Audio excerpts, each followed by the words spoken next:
So what is real property tax anyway? Well, in New York State, it's a tax that's raised and spent on the local level to finance public schools and local government services, enabling a community to function. Real property is generally defined as land and any permanent structures on it. And in New York State, all real property, also referred to as real estate, is subject to taxation unless exempted by law. The total amount of property taxes to be collected, also known as the tax levy, is determined by the taxing jurisdiction, the school district, county, city, town, or special district, such as a fire or water district.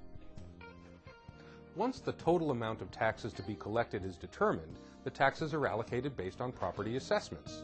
Your property's assessment is determined by an assessor, and let me begin by saying that this is not an easy job. By law, the assessor is responsible for assessing all real property at a uniform percent of value each year. To do this, the assessor should establish a fair market value for each property and maintain accurate and current inventory data for all parcels annually.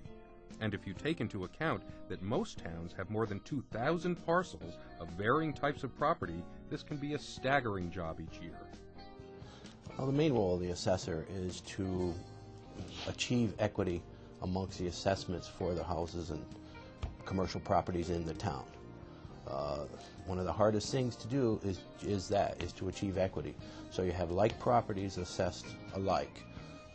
They need to be equal and they need to be uniform across the whole town. You can't have different houses or like houses at different levels, and you've got to have commercial properties and everything that you have all at the same level. That is the most important thing we do. Assessors also need to be able to analyze the real estate market and to conduct sophisticated statistical analyses in order to value properties. They work closely with the public and conduct public education sessions, and they review and process a wide array and number of exemption applications. An assessor for a town has to assess many different types of properties. The majority of them are going to be residential. Probably the next classification would be vacant lands. Each town has commercial properties. They come into play. In addition to this, you have things called special franchise properties, which are property in the public right-of-way. There's also ceiling properties and railroads. So there's a lot that goes into it other than just a residential home. So primarily I would do residential homes, vacant lots, and farms. And all of this work needs to be done while complying with the many deadlines associated with the assessment calendar. This is a tall work order, to say the least, and in order to accomplish all of these tasks on time, assessors need adequate funding, staffing, technology, maps, office space, and equipment. Assessors also need to be well trained, which means obtaining basic New York State certification through the Office of Real Property Services within 3 years of taking office. You almost have to be a lawyer, an appraiser, a computer person, and a lot of other things rolled into one. Okay, let's talk a little bit more about the specific job duties of assessors.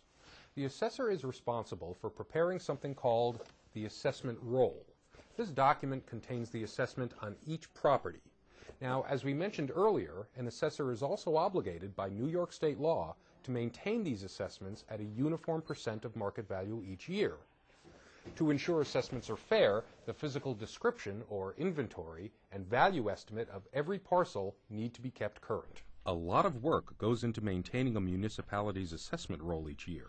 This process should begin with your assessor analyzing all of the properties in the municipality in order to determine which assessments need to be changed.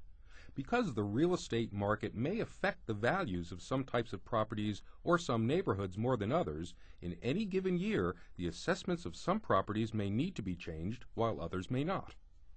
In order to know how the real estate market is changing, the assessor also reviews every transfer of real property for accuracy, including the basic information on the buyer, seller, and sale price. Assessment records are then updated, and any unusual conditions affecting the transfer are also verified. These results are recorded on Form RP 5217 at the real estate closing and then typically filed at your county clerk's office. Many other administrative functions go along with the assessor's job, as well as inspecting new construction and major improvements to existing structures. This not only ensures that the record of each property's physical inventory is current, but that the appropriate improvements are assessed as well. So how is a property's value assessed anyway?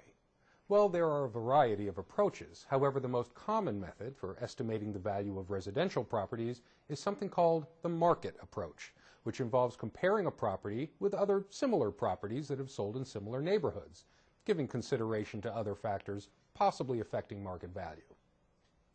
Once the assessor estimates the market value of a property, its assessment is calculated. We know that all assessments within a municipality are required to be assessed at a uniform percent of market value. This means that all taxable properties in your city, town, or village must be assessed at market value or all at the same percent or fraction of market value each year. The percent of market value can be 5%, 20%, 50%, or any fraction not exceeding 100%. And if a town assesses at 100%, it does not mean that taxes will be higher than if they assess at 50%, or quite to the contrary. As we noted earlier, the total taxes to be collected are determined by taxing jurisdictions separately from assessments.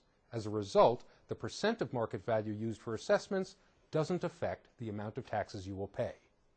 Regardless of what percent of value the municipality uses, if all of the properties are assessed at the same percent, each property owner will pay taxes based on a fair assessment.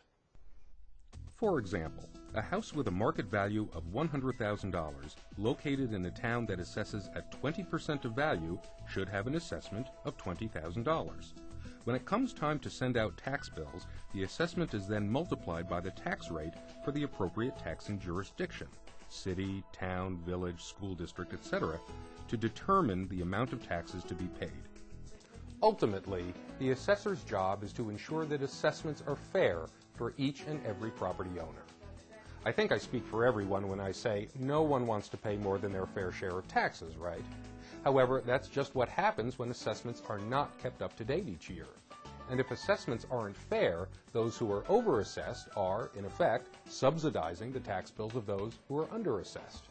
For example, let's look at a town that hasn't updated their assessments in 20 years. In the 1980s, Mrs. Smith and Mrs. Jones owned homes that were each worth $100,000. Now, as we all know, the value of real estate has changed dramatically since that time, and any realtor will tell you that a lot of factors affect the changing value of a home. So, we fast forward 20 years and find that Mrs. Smith's home is in a more affluent neighborhood, and she's made some improvements to her home. As a result, she could now sell her home for $300,000. Meanwhile, Mrs. Jones could sell her home for $150,000. However, since the town hasn't conducted a reassessment, both properties are still assessed at the same $100,000 value. As a result, even though Mrs. Smith's home has dramatically increased in value, while Mrs. Jones' home has increased only moderately, they're still both paying the same amount of taxes. So, to put it quite simply, Mrs. Smith is paying less than what she should be, and Mrs. Jones is paying more than her fair share. Mrs. Jones is therefore actually subsidizing Mrs. Smith's tax bill. Now, increasing both Mrs. Smith's and Mrs. Jones's assessments to accurately reflect their new market values will not collect more taxes for the town. Rather, it simply redistributes the tax burden based on the current value of each property owner's home. In this example, let's say that Mrs. Smith's and Mrs. Jones's homes were the only two properties in a town, and each was paying $2,000 in taxes based on their old $100,000 assessments. If their assessments were adjusted to accurately reflect their market values, the total taxes collected from the two would still be the same, $4,000. Based on the new assessments, Mrs. Smith would now pay $2,667, and Mrs. Jones would pay $1,333, again adding up to $4,000. Put another way, when the assessor reassesses property or makes changes to assessments, it does not raise more taxes for the municipality. Again, increases in taxes are determined by school districts, counties, and municipalities, and are reflected in increased budgets and tax levies. So how does the town ensure everyone is assessed fairly?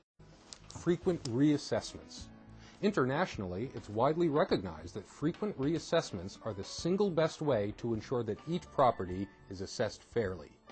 Many municipalities conduct reassessments each year, and others reassess on a periodic basis. It is to the taxpayer's benefit when reassessments occur frequently, because it ensures that each property owner is treated fairly. When assessments are not fair, some property owners pay more than their fair share of taxes, while others pay less than their fair share. So, there you have it, a quick look into assessments and real property taxes.